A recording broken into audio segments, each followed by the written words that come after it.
அவர் வீட்டில் ராம்குமார், பிரபு, அவர் தம்பி மகன், அவருடைய பொண்ணுங்க சாந்தி இருக்காங்கல்ல, அவங்க மூத்த மக, அவங்க இளைய மகன் தேன்மொழி, இவங்ககிட்டலாம் அவங்க அப்பாவை பற்றி கேட்டிருக்கேன். அதில் தேன்மொழிகிட்ட கொஞ்சம் ஓப்பனாக சொல்லுங்கள், உங்கள் அப்பா இவ்வளோ பெரிய நடிகருங்கிறது உங்களுக்கு எப்போ தெரியும்னு கேட்டேன். இறந்த பிறகு தான் சார் தெரியும், இவ்வளோ பெரிய நடிகராக நடிச்சிருக்காருன்னு. ஏன்னா இவங்க சர்ச் பார்க்கில் ஜெயலலிதா படித்த ஸ்கூலில் தான் படித்தாங்க, இங்கிலீஷ் தான். அது மாதிரி பிரபு ராம்குமார் இங்கிலீஷ் பேசுகிறத பார்த்தீங்கன்னா பிரிட்டிஷ் அமெரிக்கன் மாதிரி தான் பேசுவாங்க. இதில் பிரபுவுக்கு வேகமாக தமிழ் வாசிக்க வராது, ராம்குமார் வாசிப்பார். இப்போ இங்கிலீஷு தான் பிரதானமாக வச்சுருப்பாங்க.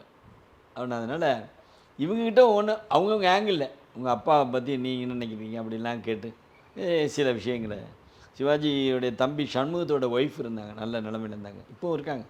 அவங்கள்ட்ட நிறையா கேட்டேன். அவங்க சொன்னாங்க, சிவாஜியோடைய தங்கச்சியை கல்யாணம் பண்ண வேணுகோபால் சாந்தி தேட்டர் மேனேஜராக இருந்தார், அவர்கிட்ட கேட்டேன். அவர் நிறைய விஷயம் சொன்னார்.